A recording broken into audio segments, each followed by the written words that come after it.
My name is Scott Russell Sanders. I'm from the Midwest. I live in the White River Valley of southern Indiana. Okay. And Scott, what do you think you will take away from this encounter with the mountain, with this recovering landscape that might inform the work you do? Well, during the time I've been here in the presence of Mount St. Helen and in the company of people who are studying the recovery from the 1980 eruption, I've kept thinking of that familiar line from Aldo Leopold's Sand County Almanac. The price of an ecological education is to live alone in a world of wounds. And I have certainly found that to be true. I'm not a trained ecologist. I'm a writer. But I have read passionately since childhood about the natural world. And during my adult life, I have become acutely aware of the damage that we humans are party to in the atmosphere, in the oceans, the extinction of species. The list of damage is very long. And I can't think about this woundedness, this damage, without asking the question, how might we help in the work of healing? And what's so remarkable about the work that's going on here in the shadow of Mount St. Helens is nature's capacity for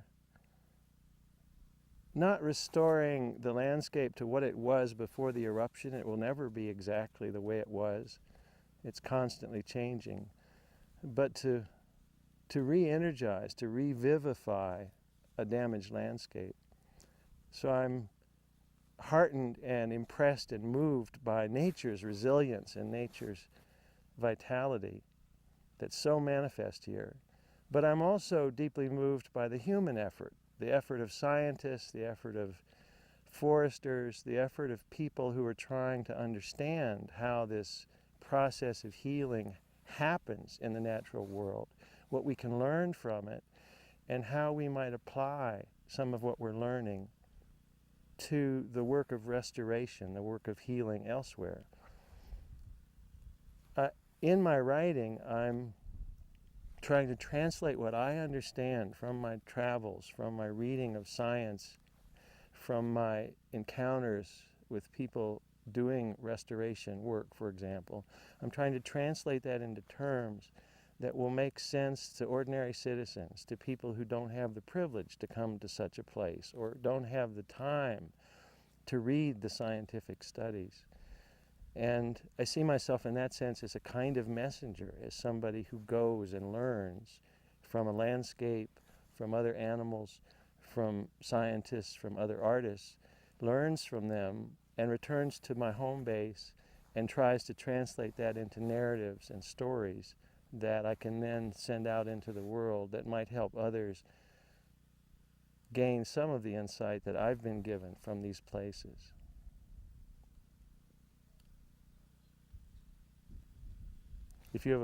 I think we have two major tasks in front of us, that is, we as a species, we human beings.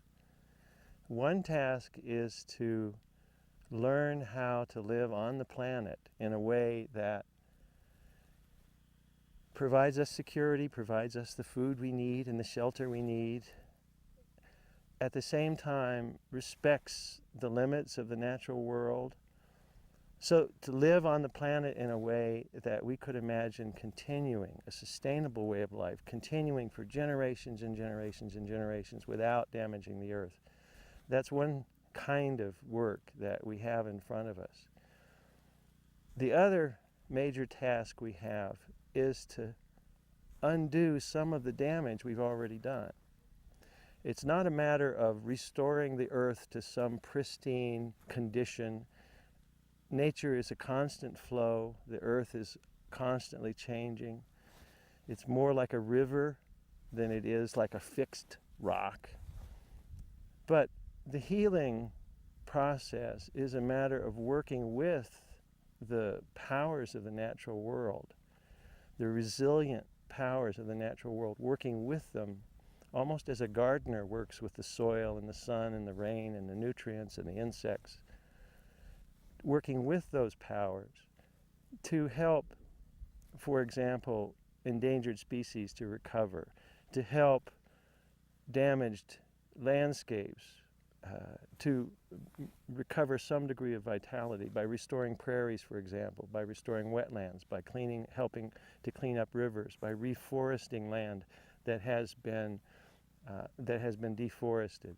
So those two tasks, the task of finding and embracing a sustainable way of life and helping in the healing process of damaged places, those are our two great tasks. And in the healing of the earth and the tending to the earth, we'll also be healing ourselves as individuals, the brokenness that many of us feel, perhaps most of us feel, and also we'll be helping in healing our communities.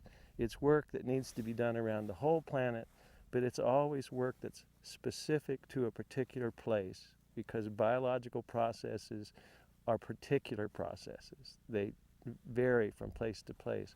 So the work that's being done here in the studying the recovery of the land around Mount St. Helens is work that will help us think about the healing work that we need to do in place by place around the whole planet. So I'm very grateful to have been in this place among the people who are, some of the people who are doing the scientific studies, and among other artists, photographers, writers, singers, who will carry their learning from this place back out into the world and share it with others.